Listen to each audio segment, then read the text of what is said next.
Today on How It's Made. Filigree glass. We promise not to glaze over this fruitful item.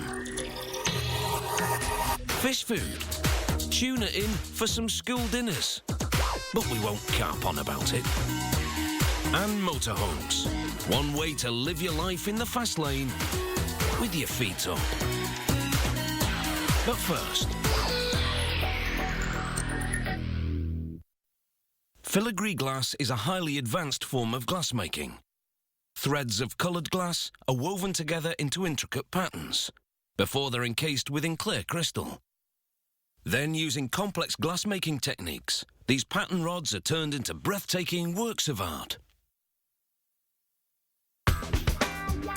The filigree glass technique was invented in the 1500s by master glassmakers in Murano, Italy. They incorporated ancient methods from Mesopotamia, the birthplace of glassmaking some 2,000 years earlier. It all begins with a blend of mostly silica sand, soda ash and lime. They heat the mix to 1,300 degrees Celsius, melting it over several hours into lead-free liquid crystal. With a steel rod called a punty, the glassmakers roll some molten crystal on a metal table before it cools and solidifies, a shaping technique known as marvering. Then they use the post they've shaped to pick up a piece of densely coloured glass called a colour bar.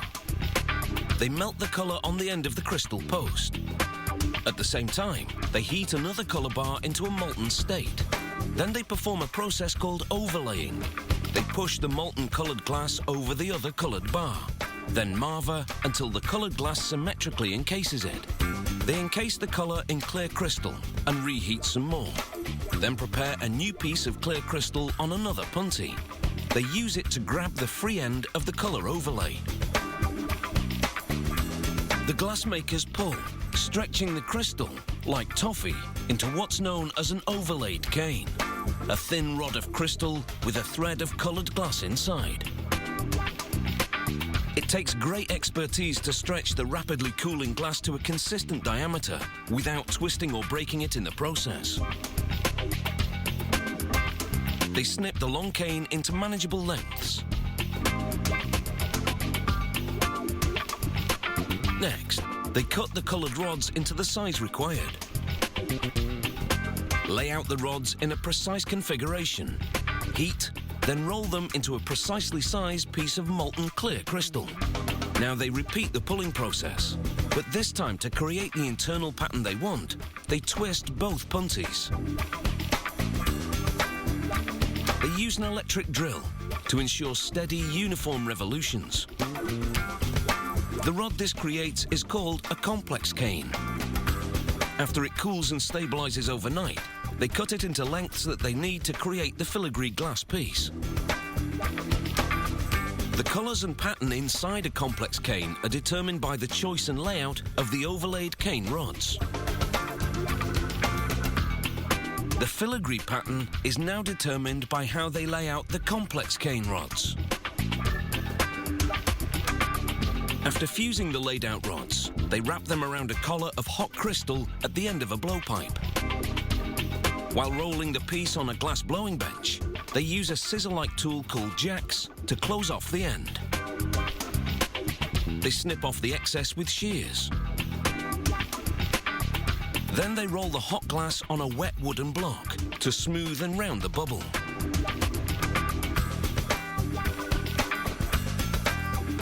They blow in some air to produce the shape of a pear. Stick a punty to the bottom of the pear, then use cold tweezers to shock the hot glass into breaking along the separation line and transfer off the blowpipe. Now they take some hot crystal from the furnace and roll it in a fine granulated coloured glass. They reheat to melt the colour into the crystal. Then attach a bit of glass to the top of the pear to form into a stem. They smooth the edge with a small torch. They take another bit of molten coloured crystal to shape a leaf. This crimping tool imprints the veins. Every filigree piece these master glassmakers create is signed with a piece of cane bearing their initials. They fuse it to the piece in a discrete location. Now the finishing touches. Reheating, then some shape tweaking with tools and wet newspaper. With the artist's work done, it's time to enjoy the fruits of their labour. Now that is a lovely pair.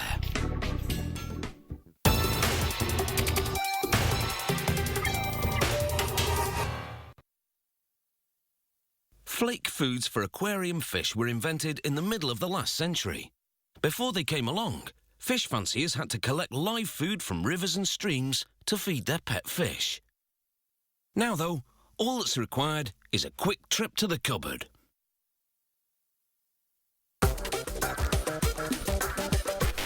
The invention of flake and other dried foods made life in a fish tank a whole lot easier. Just a few sprinkles and dinner is served. It's not much like the live water fleas or bloodworms the fish would feed on in their natural environment, but it contains the nutrients and vitamins they need. These dried titbits can be supersized to appeal to larger fish that prefer to munch on something a bit more substantial. Each formulation consists of up to 40 different ingredients. The main components are fish meal, wheat flour, soya and paprika oils. They also add food colorant because fish are drawn to certain colors. They follow a precise recipe and measure the ingredients carefully. They blend the smaller components together first. They include lecithin, a blending and thickening agent,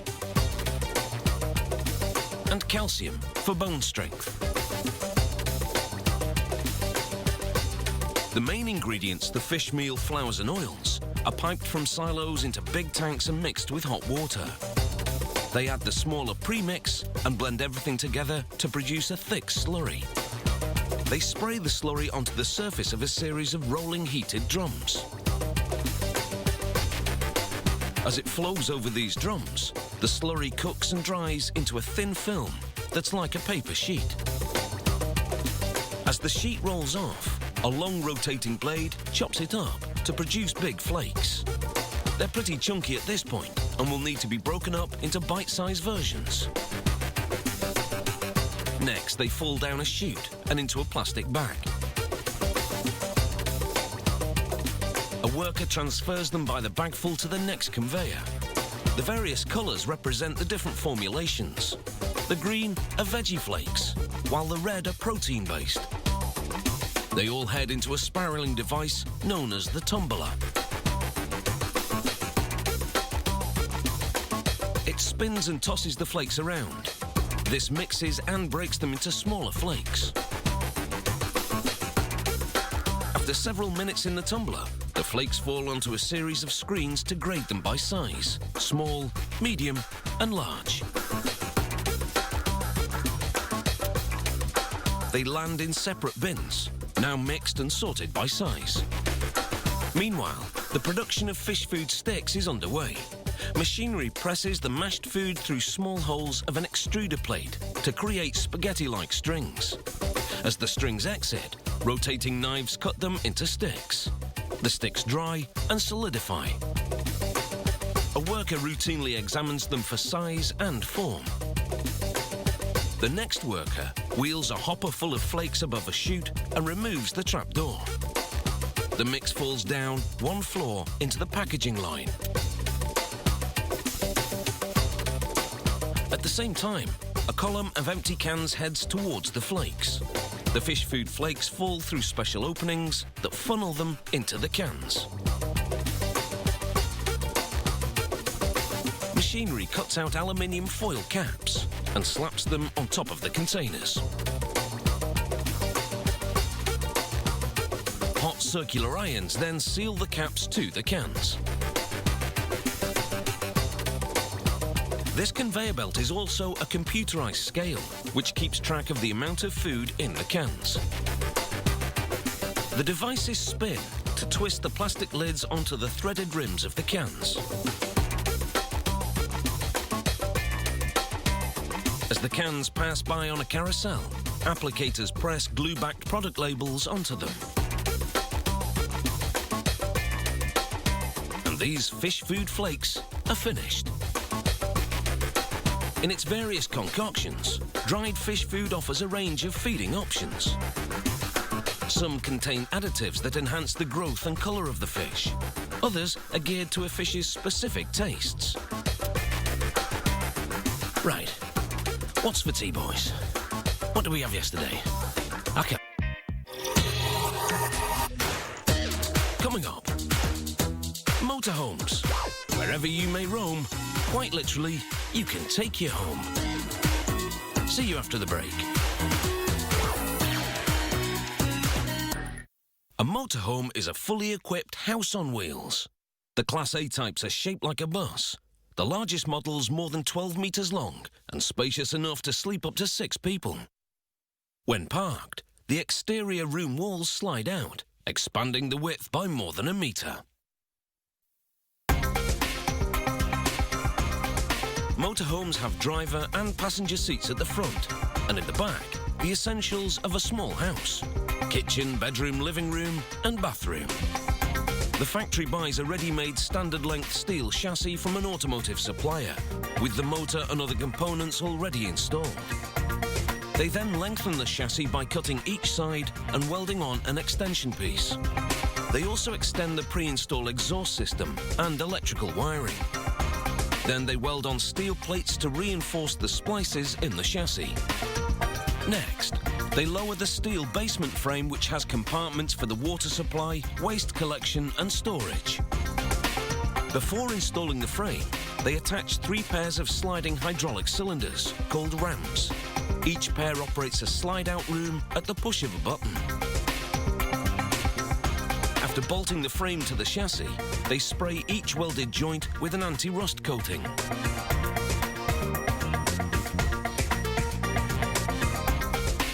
Then they test the rams to make sure they slide in and out properly.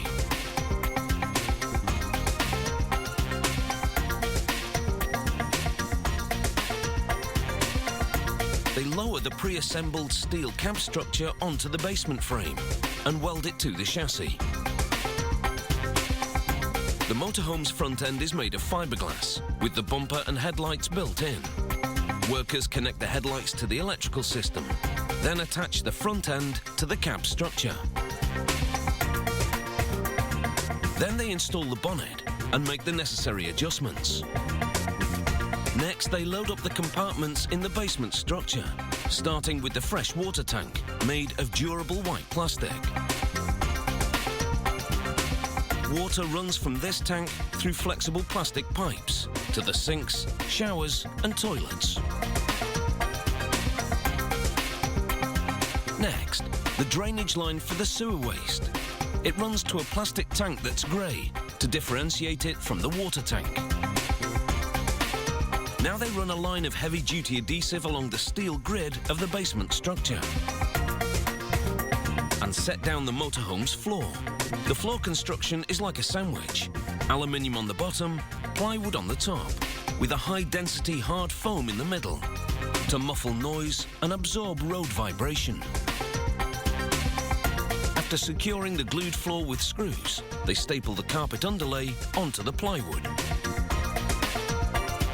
Except in the kitchen and bathroom areas, where they lay down vinyl or ceramic tile flooring and cut holes in it for the heating grates and drains. Then they install carpet over the underlay. The pieces are pre-cut to the motorhome's layout.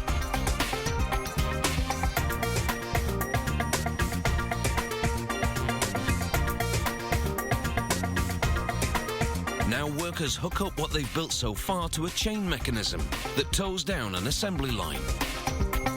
First, overhead lifts lower the motorhome's 3 slide-out rooms, dining, living and bedroom, onto their respective rams.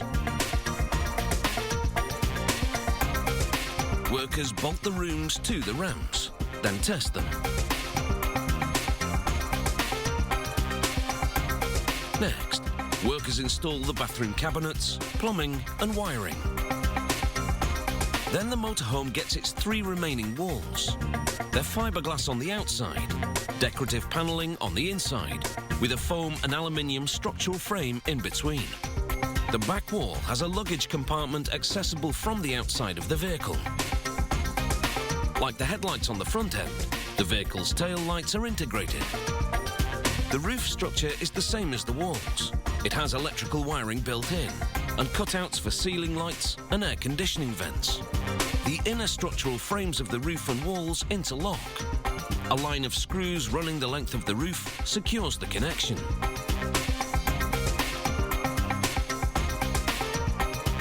A generous application of sealant to attach the front end with its built-in clearance lights. And the first stage is complete.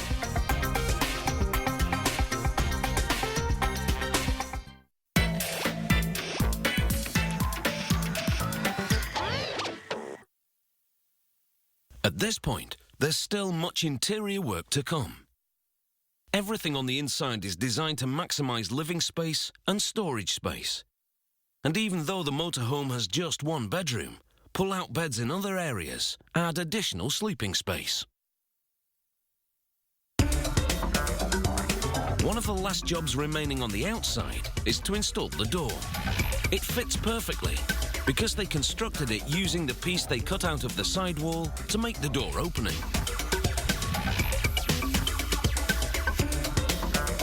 Next, some decorative detailing on the vehicle body, including an adhesive vinyl transfer bearing the model name.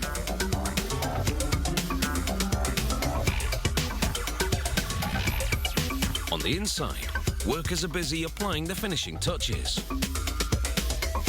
They hang cabinet doors, install under-cabinet lighting,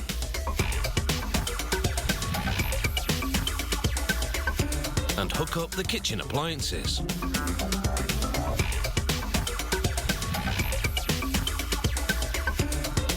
The oven is a special compact size, manufactured specifically for recreational vehicles. Customers buying motorhomes have a choice of window coverings. This order calls for double-duty roller blinds. One setting filters daylight, the other blacks it out. The installer uses a gauge to adjust the blinds to the correct tension. Then she installs decorative valances to hide the edges and pull cords.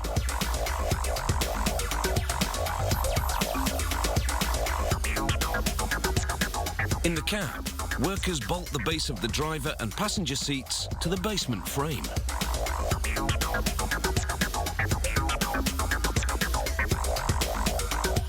Then they bolt a seatbelt receiver to each seat base.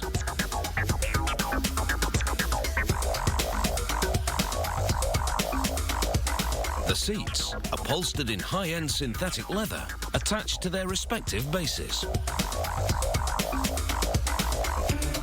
Workers install the dining area, which sits in one of the slide-out rooms. The bench seats have storage underneath, and the seats and table convert into an extra bed. At the rear of the motorhome is the bedroom, which is the second slide-out room. The bed has storage space underneath for blankets and pillows.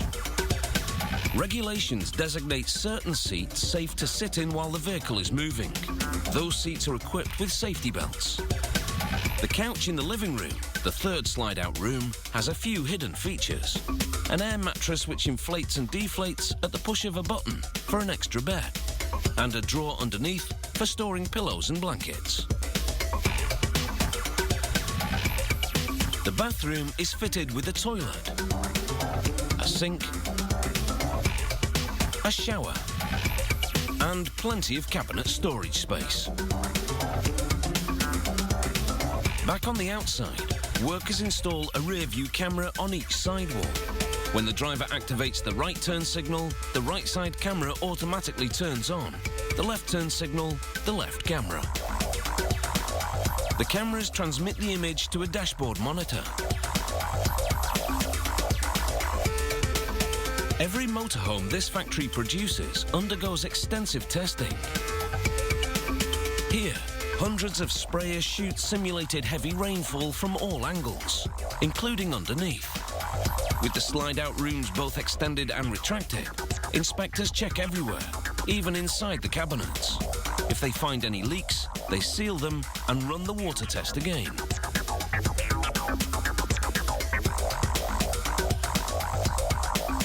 And finally, one last mechanical verification of the slide-out rooms, now that they bear the additional weight of the furnishings. This expansion feature is the secret to the motorhome's spacious feel, as it increases the floor space width by nearly 1.5 meters.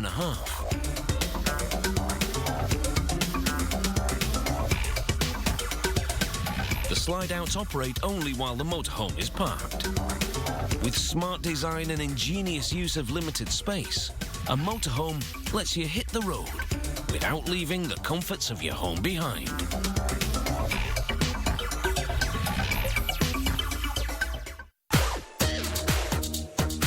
A strange knocking sound could be the elusive Squatch tonight at 9 in brand new Finding Bigfoot. Then at 10 on Discovery, Robin Williams explores what happens to your body on drugs in brand new Curiosity.